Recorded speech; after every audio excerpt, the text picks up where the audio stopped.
قرآن ہے میرا رہنما، قرآن شفا ہے، نور ہے قرآن، جلا دل کی میرا قرآن، رضا رب کی میرا قرآن، قرآن قرآن۔ الحمد للہ رب العالمین والصلاة والسلام علی سید المرسلین، اما بعد فاعوذ باللہ من الشیطان الرجیم، بسم اللہ الرحمن الرحیم۔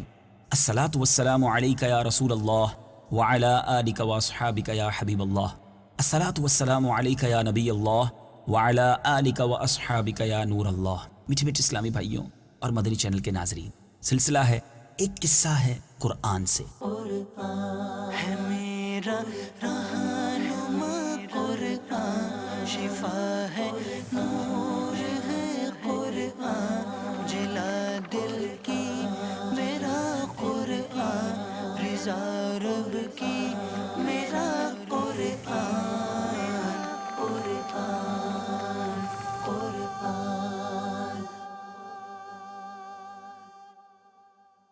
آج کون سا قصہ آپ کو سنانا ہے؟ آپ نے سامری جادوگر کا نام تو سنا ہوگا۔ یہ نام تو قصے کہانیوں میں ہوتا ہے، لیکن ایک ایسا کردار بھی اس دنیا میں گزرا ہے جس کا نام سامری ہے اور جس کا واقعہ قرآن پاک میں موجود ہے۔ جی ہاں، سامری کا بچھڑا۔ یہ کون سا بچھڑا تھا اور یہ سامری کون تھا؟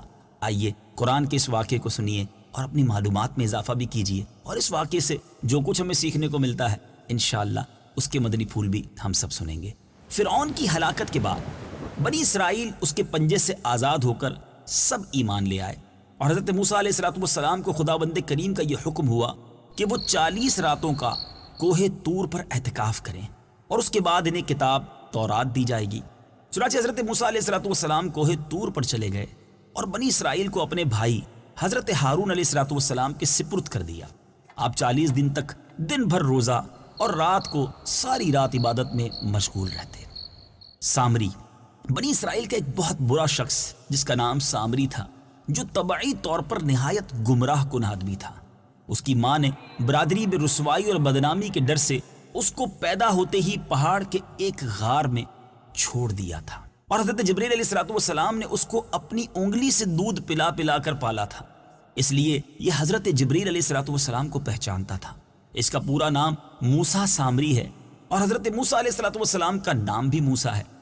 موسیٰ سامری کو حضرت جبریل علیہ السلام نے پالا تھا، اور حضرت موسیٰ علیہ السلام کی پرورش فرعون کے گھر ہوئی تھی، مگر خدا کی شان تو دیکھیں کہ فرعون کے گھر پر پرورش پانے والے موسیٰ علیہ السلام تو خدا کے رسول ہوئے، اور حضرت جبرائیل علیہ السلام کا پالا ہوا موسیٰ سامری کافر ہوا، اور بنی اسرائیل کو گمراہ کر کے اس نے بچڑے کی پوجا کرائی۔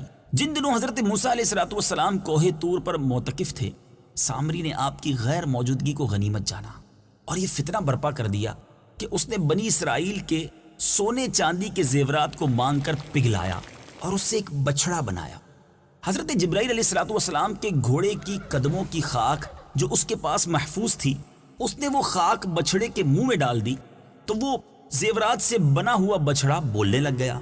پھر سامری نے بنی اسرائیل سے کہا کہ اے میری قوم، حضرت موسیٰ علیہ السلام کوہ طور پر خدا عز و جل کے دیدار کے لیے تشریف لے گئے ہیں، حالانکہ تمہارا خدا تو یہی بچڑا ہے، لہٰذا تم اس کی عبادت کرو۔ سامری کی اس تقریر کو سن کر بنی اسرائیل پھر گمراہ ہو گئے، اور 12,000 آدمیوں کے سوا ساری قوم نے چاندی سونے کے بچڑے کو بولتا دیکھ کر اسی کو اپنا خدا مان لیا اور اس کے آگے سر بسجود ہو گئے، اس کی عبادت کرنے لگے۔ چنانچہ یہ واقعہ قرآن میں کن الفاظ کے ساتھ موجود ہے، آئیے سنتے ہیں۔ واتخذ قوم موسى من بعده من حليهم عجلا جسدا له خوار۔ ترجمہ، اور موسیٰ کے پیچھے اس کی قوم نے اپنے زیورات سے ایک بے جان بچھڑے کو معبود بنا لیا جس کی گائے جیسی آواز تھی۔ جب 40 دنوں کے بعد حضرت موسیٰ علیہ السلام اللہ تبارک و تعالیٰ سے ہم کلام ہو کر تورات شریف لے کر بستی میں تشریف لائے، لیکن قوم کو بچڑے کی پوجا کرتے ہوئے دیکھا۔ اس پر آپ پر بے حد غضب و جلال طاری ہو گیا۔ آپ نے جوش غضب میں تورات شریف کو زمین پر رکھا اور اپنے بھائی حضرت ہارون علیہ الصلوۃ والسلام کی داڑھی اور سر کے بال پکڑ کر گھسیٹنا اور انہیں مارنا شروع کر دیا اور فرمانے لگے کیوں تم نے ان لوگوں کو اس کام سے نہیں روکا؟ حضرت ہارون علیہ الصلوۃ والسلام معذرت کرنے لگے. ان کی معذرت کیا تھی وہ الفاظ بھی قرآن میں موجود ہیں، آئیے سنتے ہیں.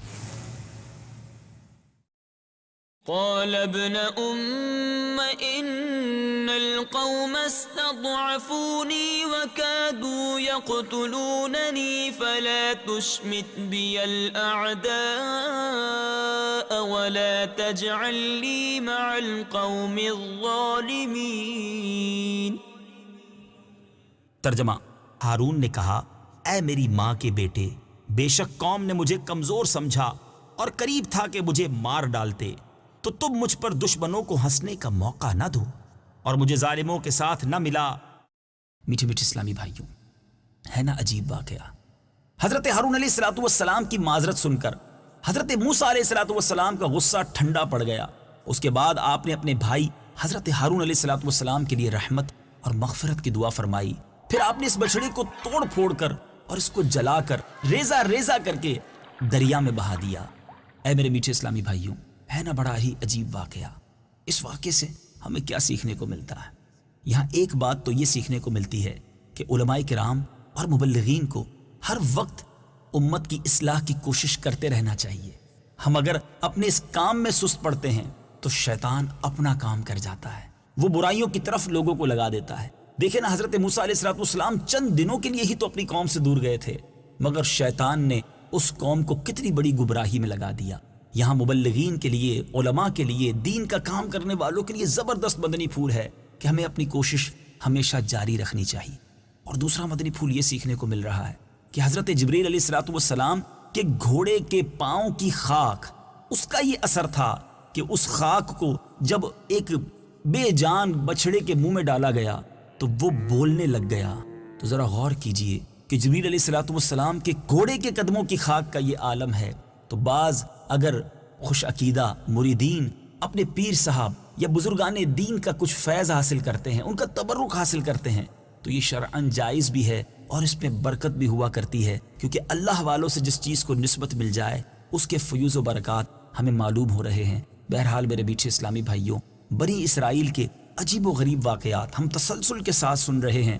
اس قوم پر کیسے کیسے عذاب بھی نازل ہوئے، مگر پھر بھی یہ قوم گمراہی کی طرف چلی جاتی تھی.